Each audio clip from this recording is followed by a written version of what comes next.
Setelah menguasai ketuhanan, Qin Yichen tidak memandang rendah dewa-dewa jahat ini sama sekali. Kecuali para dewa iblis yang jatuh, tidak ada orang yang memadatkan ketuhanan di antara para dewa jahat.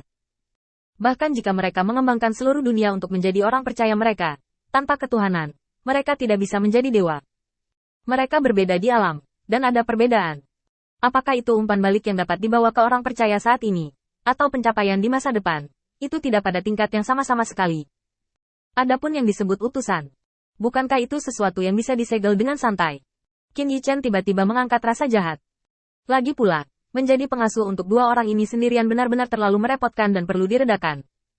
Utusan suci, namamu tidak bagus, karena saya memiliki seekor anjing di bawah komandonya, yang juga seorang utusan. Saya memanggilnya seorang utusan anjing. Anda, Matt menekan amarahnya, dan akhirnya membiarkan amarahnya mereda. Bukankah kamu mencariku hanya untuk mengatakan hal-hal ini? Qin Yichen tersenyum sedikit dan menginjak tanah di bawah kakinya. Aris bukan lagi Ares dalam ingatanmu. Jika kamu ingin berurusan dengannya, kamu harus benar-benar siap. Jika tidak, aku berjanji kamu tidak akan bertahan 3 hari di kuil. Meninggalkan kata-kata ini, Qin Yichen berbalik dan pergi. Serahkan yang tampaknya tak berdaya kembali ke Matt. Selama Matt berani bergerak, Qin Yichen akan membuka matanya untuk apa jalan Yin dan Yang. Matt memandang punggung Qin Yichen yang jauh, mengepalkan tinjunya beberapa kali, tetapi mengendurkannya lagi. Jika apa yang kamu katakan hari ini menipuku, bahkan di ujung dunia, aku akan meratakan pelipismu dan menginjak-injakmu di bawah kakiku. Qin Yichen hanya melambaikan tangannya pada kata-kata yang tidak berarti dan kejam ini, dan mengabaikannya. Matt curiga. Setelah berpikir sebentar, dia mengulurkan tangannya dan meninju luka yang tak terhitung jumlahnya di tubuhnya yang baru pulih.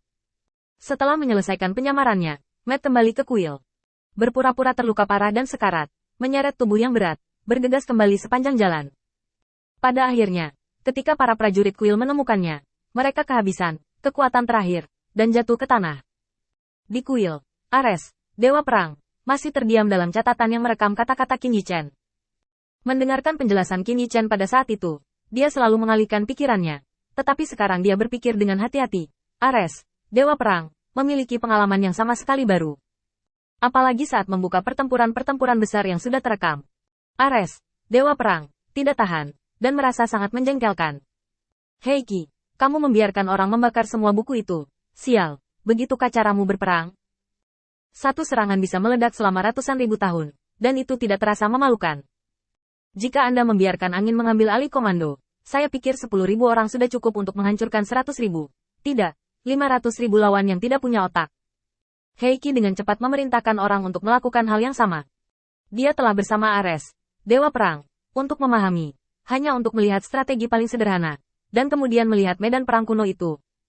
Cukup tak sedap dipandang. Tidak ada pengaturan taktis sama sekali, yaitu kedua belah pihak berbaris, dan kemudian langsung bergegas untuk bertarung. Tuan Ares benar, benda-benda ini benar-benar layak untuk dibakar. Hei Qi juga gatal karena kebencian. Bakar sendiri semua buku yang merekam pertempuran. Pada saat ini, seorang prajurit bergegas ke halaman. Tuan Perang, Tuan Matt kembali. Ares tiba-tiba berdiri. Di mana dia sekarang? Apakah cederanya serius? Bawa aku menemuinya. Tepat ketika Ares hendak pergi, seorang prajurit kuil lain bergegas masuk dengan wajah menangis. Master of War. Lampu jiwa Master Matt telah padam. Hei Qi berdengung di kepalanya. Lampu jiwa adalah cahaya yang memegang iman Matt. Jika lampu jiwa mati, berarti Matt sudah mati. Tapi sekarang, lampu jiwa Matt telah padam, tetapi yang lain telah kembali. Tuan Perang, apa yang terjadi? Hei Qi tampak bingung. Setelah kejutan awal, Matt tiba-tiba mengangkat tangannya dan membungkus seluruh halaman dengan cahaya suci. Ares, Dewa Perang, menunjuk mereka berdua yang datang untuk menyebarkan surat itu. Tunjuk ke orang yang melaporkan bahwa lampu jiwa padam. Kamu, segera tinggalkan kuil. Aku ingin kamu bersumpah demi kesetiaanmu kepada Dewa Perang. Tidak ada yang bisa menyebutkan masalah hari ini. Aku tidak meragukan kesetiaanmu, tetapi masalah ini memiliki terlalu banyak pengaruh. Apakah kamu pernah memberitahu orang lain di sepanjang jalan? Anggota kuil menggelengkan kepalanya, dan kemudian menyetujui permintaan Ares. Bawahan tidak memberitahu siapapun. Hanya aku yang tahu tentang padamnya lampu jiwa. Bawahan bersumpah dengan kesetiaan mereka kepada Dewa Perang dan tidak akan pernah mengungkapkan berita itu. Setelah berbicara, pria itu pergi. Ares, Dewa Perang, memandang pria yang telah melaporkan kembalinya Matt. Lupakan lampu jiwa segera, dan tidak ada yang boleh menyebutkannya. Kamu hanya menemukanku setelah beberapa saat, tidak sekarang. Prajurit kuil tidak tahu arti Ares, Dewa Perang, dan mengangguk. Semua tunduk pada pengaturan Lord Ares. Setelah merawat anak buahnya, Ares, Dewa Perang, menatap Ksatria Hitam itu. Kamu ikuti aku ke Istana Lentera Jiwa. Setelah itu, tubuh Ares, Dewa Perang, menghilang tanpa jejak. Heiki membeku sejenak, dan dengan cepat mengikuti. Sepanjang jalan ke Aula Lampu Jiwa, Ares, Dewa Perang, melihat lampu jiwa milik kuda putih khusus berkuda. Di antara 11 lampu terang, lampu jiwa yang padam sangat menarik perhatian. Ares, Dewa Perang, memiliki mata yang samar. Ksatria Hitam, cari angin. Heiki tercengang. Tuan Perang, saat ini kita seharusnya tidak. Sebelum dia bisa menyelesaikan kata-katanya, dia ditegur oleh Dewa Perang Ares. Suruh saja kamu pergi. Aku akan terburu-buru, dan aku akan menjelaskannya padamu nanti.